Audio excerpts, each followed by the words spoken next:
पवित्र बाइबल जीवन देने वाली पुस्तक हिंदी ऑफिशियल यूट्यूब चैनल में आपका स्वागत है।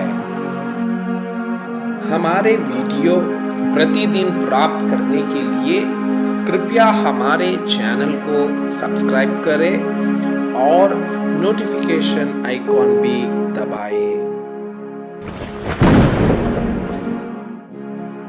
आज का पवित्र बाइबल पाठ दूसरा सामुएल के पुस्तक अध्याय 14। योआब की युक्ति और अबसलोम की वापसी।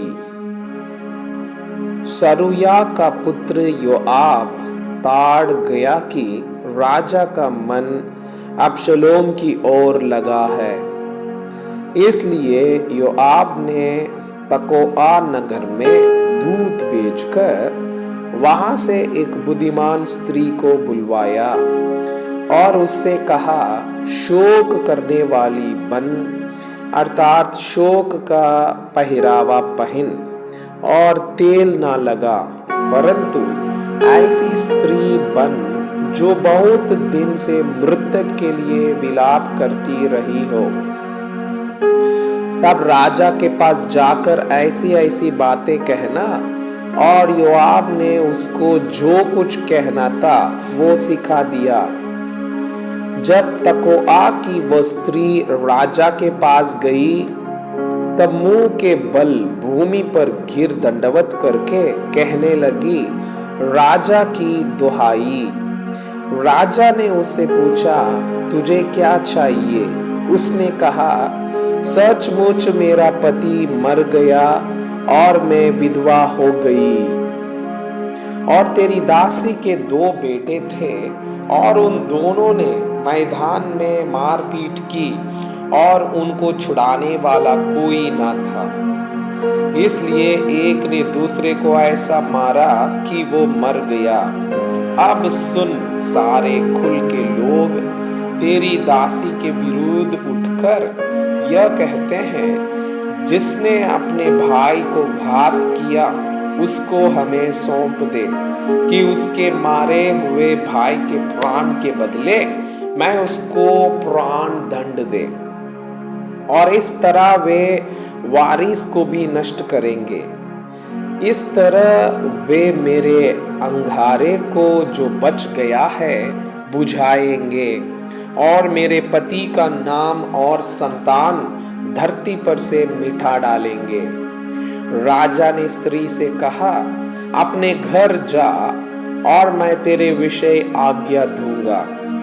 तब तकोआ की उस स्त्री ने राजा से कहा, हे मेरे प्रभु, हे राजा, दोष मुझी को और मेरे पिता के घराना ही को लगे, और राजा अपनी गद्दी समेत निर्दोष ठहरे। राजा ने कहा, जो कोई तुझसे कुछ बोले उसको मेरे पास ला, तब वह फिर तुझे छूने ना पाएगा। उसने कहा, राजा अपने परमेश्वर यहोवा को स्मरण करे कि खून का पलटा लेने वाला और नाश करने ना पाए, और मेरे बेटे का नाश ना होने पाए। उसने कहा, यहोवा के जीवन की शपथ, तेरे बेटे का एक बाल भी भूमि पर गिरने ना पाएगा। तब स्त्री बोली, तेरी दासी अपने प्रभु राजा से एक बात कहने पाए। उसने कहा, कहे जा। स्त्री कहने लगी, फिर तूने परमेश्वर की प्रजा की हानि के लिए ऐसी ही युक्ति क्यों की है? राजा ने जो यह वचन कहा है, इससे वो दोषी सा ठहरता है, क्योंकि राजा अपने निकाले हुए को लौटा नहीं लाता।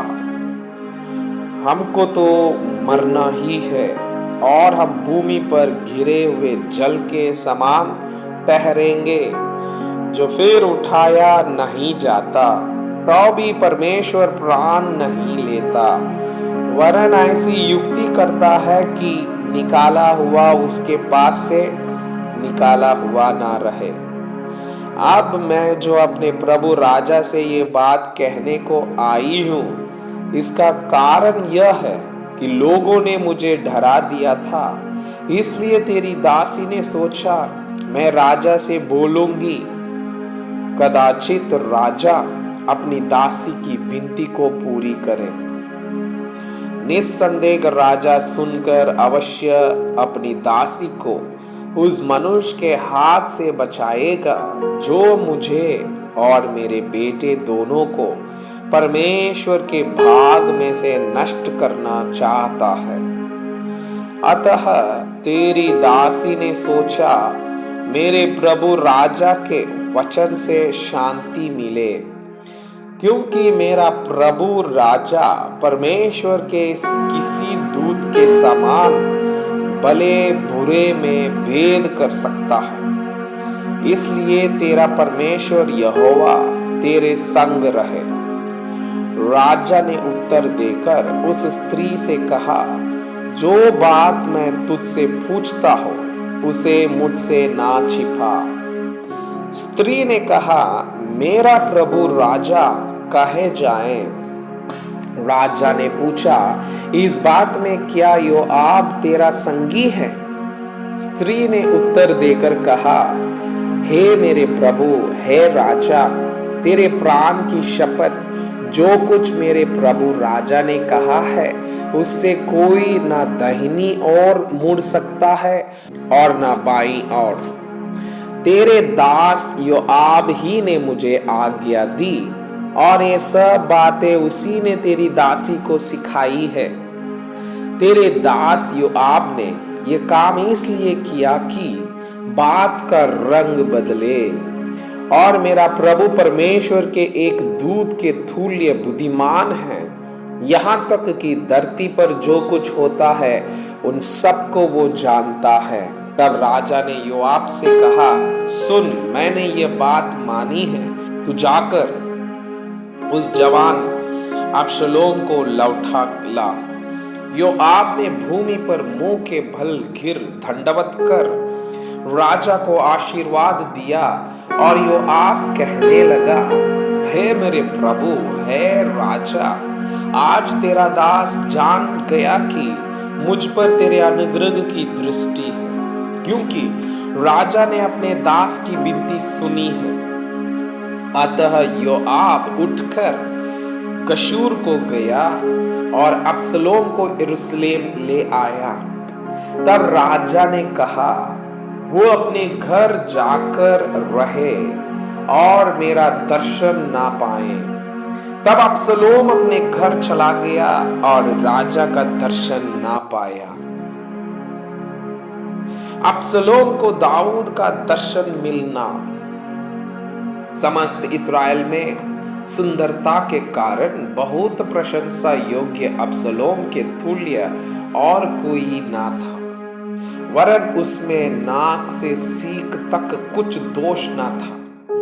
वो वर्ष के अंत में अपना सिर मुड़ता था, उसके बाल उसको भारी जान पड़ते थे, इस कारण वो उसे मुड़ता था, और जब जब वो उसे मुड़ाता तब तब अपने सिर के बाल तौल कर राजा के तौल के अनुसार 200 शेकल भर पाता था।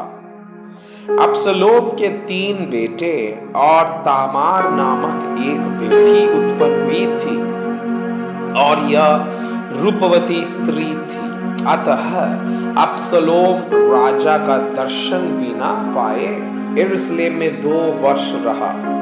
तब अबशालोम ने योआब को बुलवा भेजा कि उसे राजा के पास भेजे, परंतु योआब ने उसके पास आने से इनकार किया।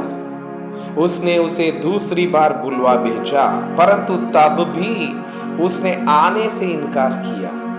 तब उसने अपने सेवकों से कहा, सुनो, योआब का एक खेत मेरी भूमि के निकट है और उसमें उसका जौ खड़ा है, तुम जाकर उसमें आग लगाओ। इसलिए अबशालोम के सेवकों ने उस खेत में आग लगा दी। तब योआब उठा और अब्शलोम के घर में उसके पास जाकर उससे पूछने लगा, तेरे सेवकों ने मेरे खेत में क्यों आग लगाई है? अब्शलोम ने योआब से कहा, मैंने तो तेरे पास यह कहला भेजा था, यहाँ आने की मैं तुझे राजा के पास यह कहने को भेजूं, मैं गशूर से क्यों आया? मैं अब तक वहां रहता तो अच्छा होता, इसलिए अब राजा मुझे दर्शन दे, और यदि मैं दोषी हूं तो वह मुझे मार डाले। तब योआब ने राजा के पास जाकर उसको यह बात सुनाई, और राजा ने अब्शलोम को बुलवाया।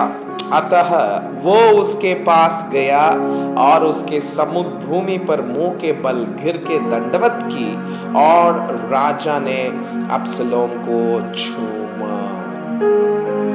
मैं आपसे यह अनुरोध करता हूँ कि कृपया आज का बाइबल पाठ को अध्ययन करें, और जिन वचनों के द्वारा आप प्रभावित हुए उसे अपने कॉपी में लिखें, और आज दिन भर इस वचनों को अपने जीवन में अभ्यास करें। परमेश्वर चाहता है कि आप उनके समान सिद्ध और पवित्र बन जाएं। परमेश्वर आपको बहुताई से